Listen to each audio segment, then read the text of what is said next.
So, Josh, I went into a restaurant yesterday, and on the TV, no joke, was the infamous Super Bowl 25 where the Bills went wide right. Yeah. Lost the first of their 4 Super Bowls, probably the only one they should have won.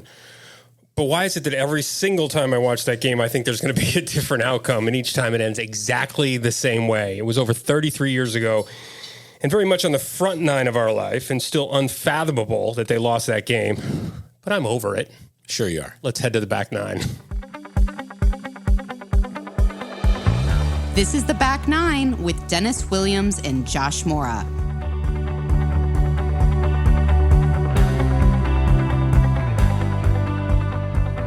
Yeah, I think that's timely with our guest coming up here momentarily, Josh. But first of all, it's been a bit since we've been here. What's been going on with you? It has been a little bit. Can I comment? I want to comment on the game. All right, go ahead. Go on. So I happened to have a chance to meet Hall of Fame relief pitcher Trevor Hoffman, who is married to a woman, or was married, I don't know if he still is, to a woman from Buffalo. I happened to meet him at a Buffalo Sabres game, and he proposed to his then wife, now wife, first wife, at that game, and it was at that game.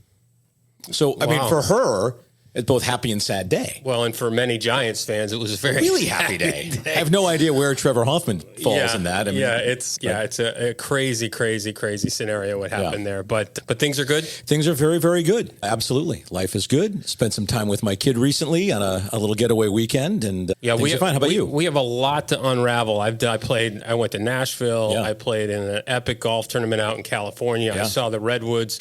I've had a pretty crazy month, but we can get into that later. I've been to Austin, I've been to Las Vegas, was in Denver. Well, we've recorded since I was in Denver and hurt myself, but I'm better now. Yeah, hip flexor's better. Hip flexor's better. We can play golf whenever you want. You're off IR. I'm off the IR, playing again. You're off the IR.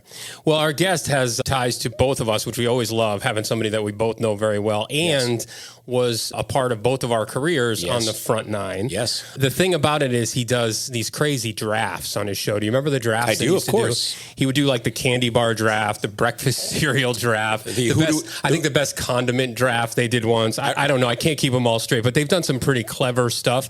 And they usually do it this week because it's pretty quiet, sports week. I think they usually do their crazy drafts this week. But if you were going to draft top sports guys in Buffalo, particularly sports talk show, and maybe in the whole country. I'd go further than Buffalo. The whole country, so I would good. say. I know, he's so good.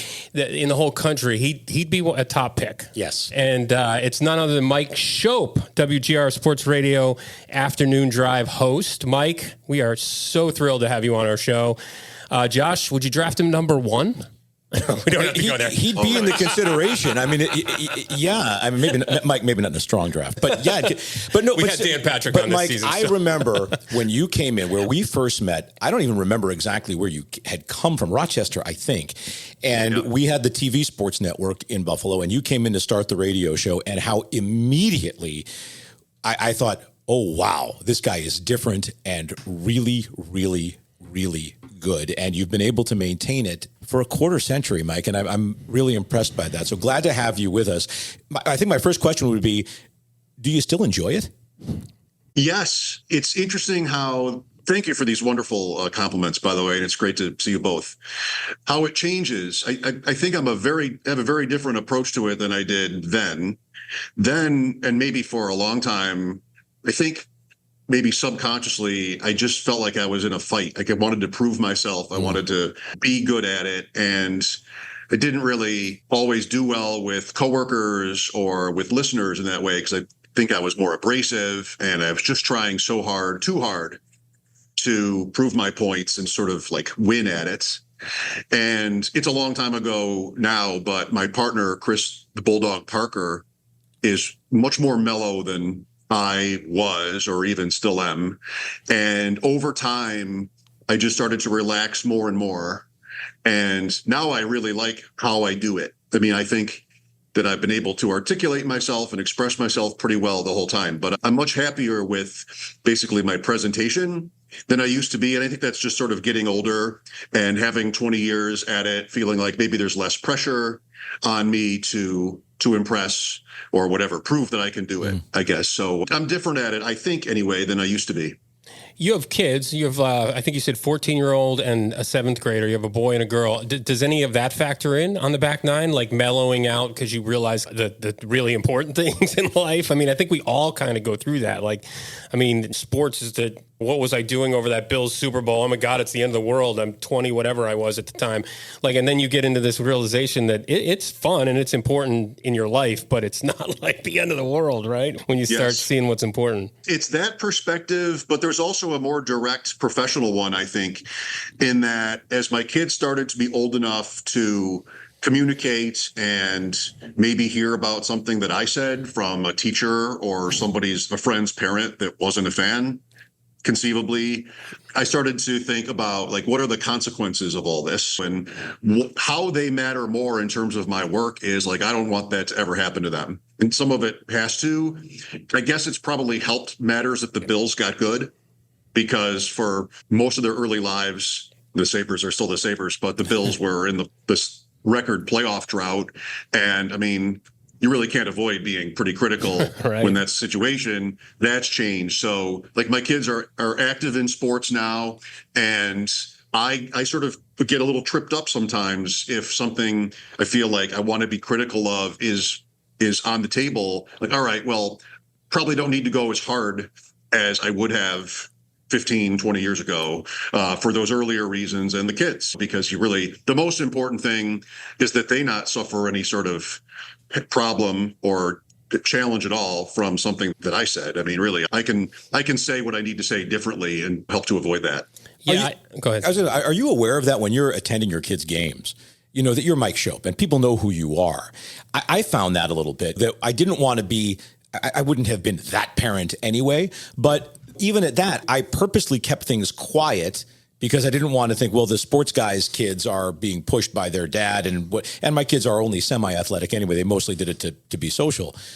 But do you find that too, that there's a level of awareness of who you are as a personality in that town, as a talent in that town, and how that might affect your kids when you are just watching them and trying to support them in whatever it is, whether it's athletics or theater or music or whatever it might be? I guess I'd have to say yes. I really don't think of myself as anybody different than any other parents, but I do sometimes think if I say something maybe that sort of gets around in a way that otherwise wouldn't be true. But what the challenge is, like, I'm a very critical sports watcher, and my son recently stopped playing baseball, but you see at 12 years old, a ball goes through somebody's legs and your team loses. I'm the kind of guy who might make a sound, you know? Right. Well, that's what I mean. Yeah. Yeah. Yeah. And I don't know, maybe I'm about 50-50 at being able to control that, right, depending on the intensity, the stakes, and all of that. I don't want to sit alone. Bulldog son played very good hockey, ended up playing in Iowa and New Mexico. Yeah, I remember that. And Chris and I have talked about how, as the goalie dad, like, other parents can sort of react to a bad goal out loud or whatever. It's, I think, different. Maybe it's more like a pitcher, but it's different for goalies.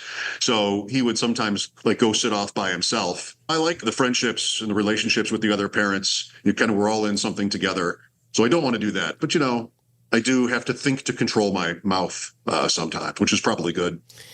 Does any of it have to do with how much sports broadcasting has changed? When we were coming up, it was sort of like the opinionated person was different. Everybody sort of tried to be a journalist, and then if you were kind of opinionated, it was really kind of edgy and different. But with social media and the Stephen A. Smiths of the world, like, you're just another yelling person these days. If you're shouting and being angry and making all those kind of abrasive points, is some of it sort of the direction that the industry has gone at all? Maybe. I think you're right in terms of how it has evolved. I just think, if that's true and it makes sense, I think my success has always been mostly because I feel like people think I'm being honest, right, or genuine. And if it might not always be this way, but sometimes the person who's more bombastic, it does just seem like it's for show, and you might think a lot of what they're saying they don't really mean. Right. And I mean, I've just never had any time for that.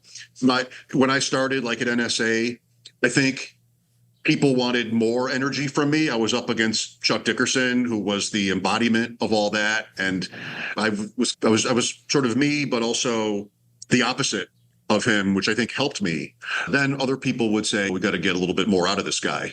But I don't know. I made it this far. And I think now, again, just sort of becoming the more you do it, the easier this becomes, or the more this happens is people believe you. And I appreciate having that sort of advantage, I guess, from having been here for so long. You know, Mike, a lot of people, but guys especially, get to this age, right? Kids are where they are, somewhere between 8 and 15-ish. And we've been at our jobs for 20 or 25 years. And we start to think, is there anything else for me to do? Is there anything else that is interesting to me? Am I still attracted to what I am doing? Have you faced those questions? Have you thought maybe I should do this somewhere else, or maybe I should do something different? And if so, what were the influences that led you to say, no, I'm still enjoying this and I'm still good at this and I still can be better at this? I look at it like this. So I never thought I'd come back to Buffalo for one day. I mean, I grew up in Buffalo and then went to Rochester, as you pointed out. And I thought I wanted it all. Like, I wanted to be at the top of the industry, even though I really didn't have the aggressiveness or the competitiveness to get what I wanted. So having come back and then kind of making it work here 4 or 5 years into it, then I got married and all my family is here. I really just didn't feel the need to go like that anymore. I mean, I got a couple of offers to go to a couple other bigger markets and just didn't feel right about it. Like, I was giving up family to do that. And I kind of felt by then I didn't want to go all the way. Not to say that I would have been able to at all, but those had been my aspirations. I was one of the reasons I left Adelphia for WGR was that GR was the ESPN radio affiliate, and I really wanted that. And management at Adelphia wouldn't let me do it, which I thought was short-sighted because, like, how cool would it be for you if I'm on the national network and those guys aren't? I felt like that would have been cool, but, you know, Bob didn't see it that way, which is fine. I think maybe most people would have seen it the same way he did. So I'm doing ESPN radio for a few years on weekends. And there was a day in maybe 2006, a Saturday afternoon. I remember talking to JJ Redick on the network. Yeah. He might have been the college player of the year. I remember talking to CC Sabathia, the kind of stuff that younger me would have just like dreamed about. This is what I want. I'm hosting a national show and these great guests. And I was doing it that weekend. I was doing it from this building. A lot of those were remote. And across the hall, guys like the night guy and some weekend guys we were the Sabres flagship by then, and they were watching the Sabres, and the Sabres were good. I know. Oh, yeah. I remember those years. I was front and center in the middle of those. You can identify exactly when that was because it's been so rare. Yeah. But yeah. It was like March of 2006, maybe. Oh, yeah. Mike Greer, now the GM of the Sharks, scored a late goal and they won in Philadelphia. And I didn't know what was happening, but I'm looking across the window and my friends are celebrating. And you know what? I want to be in there. Like that might have been my last show for ESPN because I didn't really want to work Saturdays. I just got married. And maybe that was the unofficial moment where like, I'm just going to do this for as long as I can. And you always, yes or no, like you always want the thing or things you didn't choose. You wonder what those things would have meant to your life, but I wouldn't know my wife if I had made that decision earlier. My children are adopted and they would exist in completely different worlds, names, I mean, everything. And that just is the ball game. Like if I ever wish for some other life path I had taken, well, what am I supposed to say? Like I would rather not know my kids or have met my wife. Like, no. So I end up, everything's a little bit of a compromise as I see it, but I'm no regrets for having made those decisions. We'll be right back. Listeners, you know I've been talking about Pete Learning for a few weeks now.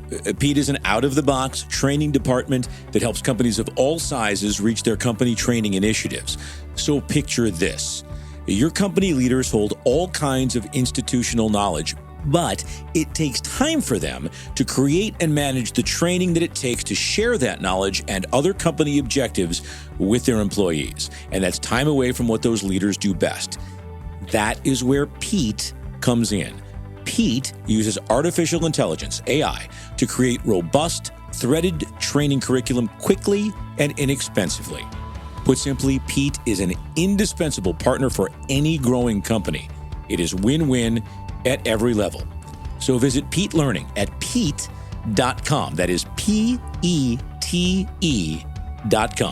Three Bridges is proud to be a sponsor of the Back Nine. My business partner and I founded the company in 2019 with the simple premise that we wanted to be the best storytellers for your brand.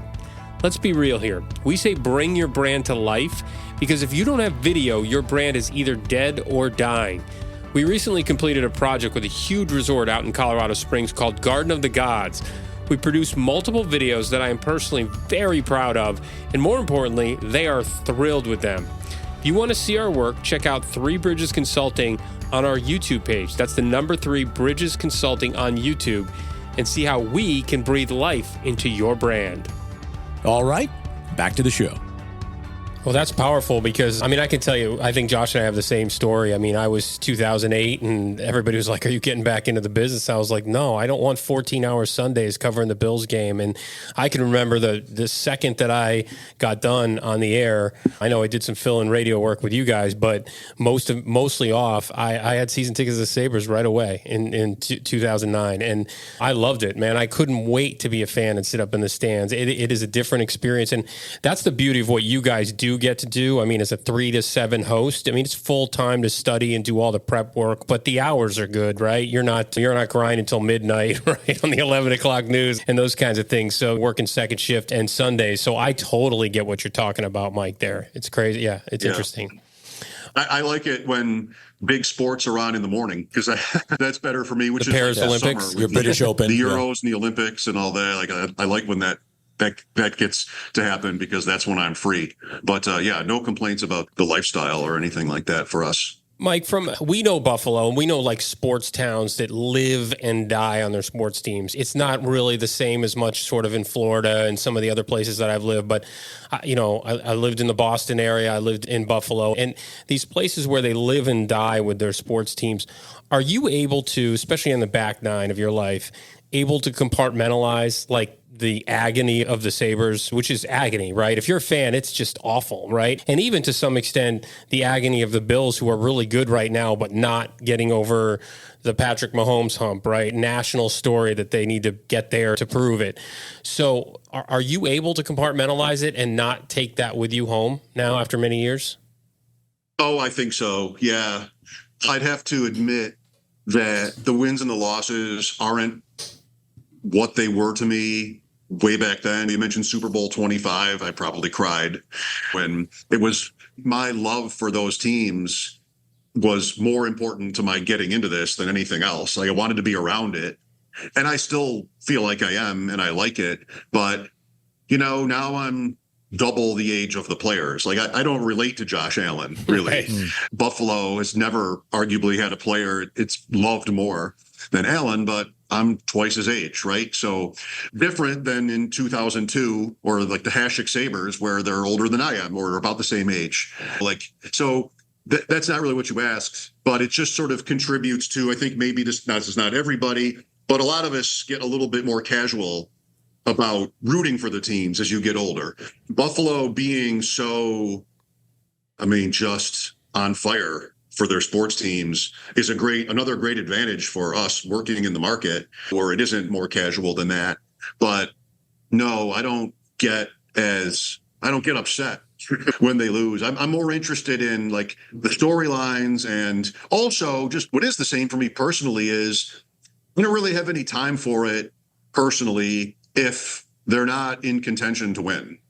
Like that is, to me, that's the whole point. Well, it's not really the whole point. That's what's left in Buffalo sports is one title. And so these Sabre years where, they've missed 13 in a row, which is a record. And in 11 of them or 10 of them, they haven't even been close. So I'm done emotionally by Christmas if it's hockey. And I'm not the hockey fan Bulldog is, which I can get away with it because he's watching every game very closely and all the playoffs and everything. But to me, the season isn't over in April. It's over in January for me, just emotionally, if the Sabres aren't good. I don't have any use for the NHL if the Sabres aren't good. It's different than football or other sports. So, I do not have a problem leaving work at work. I feel the same way that you do about sports, but you have, I think, because of your profession, even if you aren't connected in the same way, you have an obligation because of what you do to connect to the people who do care, whether they are our age, which is what it is, or whether they're that 25, 20-year-old that we were once, still that excited, where sports still plays so much of an important component of our lives and defines us. And in small towns, smaller cities like Buffalo, sports defines that town to the national scene. So how are you able, when you are feeling disconnected, how do you serve that professional obligation? Yeah, that's a great question. And it's a really interesting topic. I don't know that I do that especially well. I mean, there are probably a lot of our listeners who think that's a problem, right? Like they want their hosts to love it like they do. And I'm not saying I don't love it. It's just sort of not as important to me on the scale, right? Like the results of the teams. But one area where, and this is something I think about, all of this, and the fans, younger fans maybe remind us of us in these ways, but it's such a different world with the amount of options young people have, what to do. Yes. Like my kids never watch a game. Like that's the only thing I wanted to do growing up, and they just literally never watch a game. There's too many other things they can do that are more interesting to them. And I think the serious sports fan who loves to watch games that is a younger age, it's so sophisticated now with how much information there is and the scope of fantasy sports and sports betting, that I think each of those things can contribute to a little bit more of a splintered way of watching sports, not as directly. This is the Buffalo Bills, the Buffalo Sabres, whereas even a decade or more ago, you could just decide to root for the Padres or something and watch all their games and listen to their talk shows, whatever it is. So all the different ways that it might sort of be shaping differently, the sense of community is still there, but you can kind of pick which community or communities you want to tap into electronically. And I think maybe that changes the overall, whereas in the older days, this is what we do. It's the Bills, it's the Sabres, it's the morning paper, it's the talk shows, it's the 11 o'clock news, all these different things. And I don't know, I couldn't even begin to, I wouldn't need to explain it to you guys, but describe just how many more ways there are now to do it, to consume sports as a fan. Yep. We only have a couple minutes left, so I'm going to take you a little bit out of your comfort zone. Hopefully that's okay, because we're going to stray from sports. I'm going to ask you, what kinds of things are you doing in your personal life that are different on the back nine from the front nine, from like a health perspective, from anything you're doing on the back nine? Maybe give our listeners some idea of how that has changed for you away from work. Yeah. Well, I was never like the best athlete or the most avid sports player. Sorry. And so now, but I would play softball or lots of golf, different things, tennis. And that's all less frequent in my life now. The golf thing bums me out, because when my kids they were born, and I was playing golf pretty much as often as I used to. And then I started to feel bad about it. Like I should be home, or I should be doing something else. And that slowly led to a point in time, last couple of years, where I realized I'm not doing anything. We go on the occasional hike. I like to walk along the river at our house, but kind of that's it. And so I gained 30 pounds or whatever, and really needed to pay attention to that. And I got lucky that a company called Awaken 180 that does radio endorsement stuff all over the industry came to me. They wanted somebody in Buffalo. And I'm like, yes, because I'm going to have to commit to this publicly. I'm going to have to lose this weight and make certain changes that I needed to make, but I had never committed to it for whatever reason before. So that went great. Like 7 weeks, I lost 30 pounds. And now I have a more focused, just more conscious of what I need to be eating and what I need to be doing. So any kind of commitment to diet or exercise, of course, everybody knows the importance of that. And I think what I learned that I would share is it just wasn't as hard as you think. Just with the help of that company, or even without, you could just research what you need to sort of cut out and change.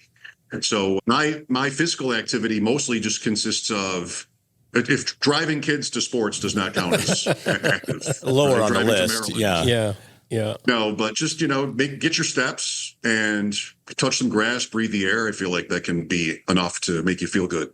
Very good. Well, Mike, you look great. You sound as good as ever, and your insights are as sharp as ever. It's great to reconnect with you. And you can, if you're wanting to play golf, come play with us. I'd love to play with you. Yeah, come down to Florida, it's been a long especially time. to escape the winter. And one last question. What's the draft this week? I know you guys are always doing some crazy draft this week. Are you still doing that, by the way? I love those. You got to have something this week in the can. It's been a while. We don't have quite the same staff as we did. So thin that putting that kind of thing together is harder than it used to be. My co-host is in Spain for 2 weeks, and so I'm working alone, and it's hockey news. It's July 1st. It's like funereal for Sabres fans, July 1st. It's memories of players that left and hardly ever they ever signed anybody. It didn't work out. So there's almost nothing good about July 1st. Right.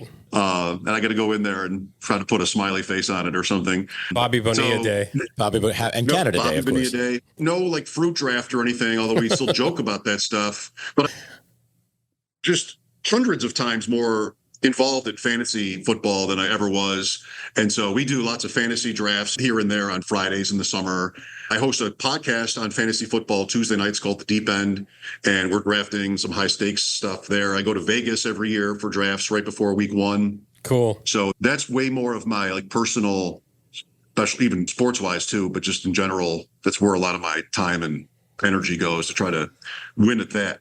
Well, thank you so much. And please tell Chris Parker, Bulldog, that we say hello. Greetings. It was always fun being across from either of you guys if I had the honor of filling in once in a while. So it was always fun working with you guys, being around you guys as colleagues. So thanks so much for joining us here and catching up. Yeah, likewise. Say hi to Buffalo for us over the air. I will. Thanks for all your kind words and for having me on today. I loved it. See you soon, buddy. All right. Thanks so much, Mike. Thank you. Okay. See you, buddy. Well, there you have it. Yeah, he's such a good guy. Yeah. And so sharp. And I really do remember when he was first coming to Buffalo and he first came to WNSA to be on a radio show at the TV sports network where I was already working, how different he was. I mean, he called his show Sports Talk for Smart People, which was both a shot at the listeners of the station he now works for at the time. And the rest of us. And maybe everybody else because he was new and different. But it was for smart people. I mean, it was for smart people and everybody else. It was a smart show, and they were so creative. And his producer, Steve Seashon, I mean, the things that they came up with were so different from just the usual chatter. Is that where Hashioki started? That is where our audience won't get that, but yes, that is where there was a gimmick called Hashioki that was one of the funniest things I had ever heard. It's very easy to explain. Yeah, all right. The Sabres had an all-world goaltender named Dominic Hasek. He had a thick Czech accent, and they pretended to be Dominic. Steve was the actual character playing Dominic Hasek singing karaoke. It doesn't sound that funny to say it this way, but it was hysterically ridiculously funny. One of the funniest things I've heard on radio. No, it was great to reconnect. And then I do think the evolution of him both professionally and personally, we really got a deep dive into that, which is great. His listeners don't get to hear that. So hopefully they'll come by and visit us and hear his evolution, which I think is pretty common. I mean, one of the things he did give his opinions in a hardcore way back in the day. And it is interesting to hear that he has backed off that a bit. I do think it does come from also, we've talked about this before, is when you're no longer the age of the people you're covering or talking about. There's a level of maturity you have to get to because of that too. I think that's right. I think the evolution of understanding, I think this is what you're driving at, of where something like sports fits in our lives changes over time for some people. For some people, it really doesn't, but it probably should, right? I mean, we grow. We have other things that become interests. And I really admire how he has found a way to keep things interesting for him and for himself, and for being honest about, even in the moment, about what he really wanted out of his career. He could have gone anywhere. He was that guy. I even remember hearing him do some of those segments on ESPN radio and thinking he's better than almost everybody who's already here. But he knew what he wanted. He knew that his priority was his new wife, being around his teams and being with his friends and family where he was. Whether he was in Buffalo, could have been in Wichita or Nashville or San Jose or whatever it might be. And I think a lot of people struggle with that, struggle to know themselves well enough because they're taught to be aspirational or ambitious, and they don't have the temerity and the wherewithal to say, as great as that seems, I know that's not for me. And I give him lots of plaudits for being able to do that. I think also, too, the abrasive And I'm not just going to say sportscaster, the abrasive podcaster, the abrasive news person, the abrasive anything right now is there's so many of them because of Twitter and social media. It's white noise. Like it's almost impossible for you to have a voice when you do the abrasive side. I'm not saying that he was that far that way, but it's just not even a thing anymore. You're better off to do what he does at his core, which is be intelligent, right? Yes, that's right. Be a critical thinker, be smart. That's the kind of thing that works better. Yeah, and to your point, he never did it to be performative. So many of the abrasive people who are just have a take on anything 100%. Are doing it. He has always been, even when he was being incisive, he was always authentic. And I think that's so exactly true. Intelligence and authenticity, I think, are two traits that we look for at this stage of our lives, whether we are sportscasters or podcasters or marketers or real estate agents or whatever it might be. Another great show as part of season 4. He's so good. Yeah, we were thrilled to have you along. We'll see you next time on The Back Nine. Hey, listeners, we just wanted to thank you for being a part of our community to date. We love the feedback you've given us to this point as we continue to build the Back Nine above and beyond what we're already doing. Yeah, help us by following, subscribing, and or downloading and sharing with your friends and family as well. We have lots of plans for how we can continue to provide good perspective and fantastic resources for all of you. So join us on Apple, Spotify, YouTube, or your preferred platform, and know that we are incredibly grateful for your support. Yeah, we are. We look forward to seeing you in person soon, hint, hint, and knowing that you're out there making the loop with us every week on The Back Nine. The Back Nine is attested to by Janine Stella and recorded at Pixelworks Studios in Delray Beach, Florida.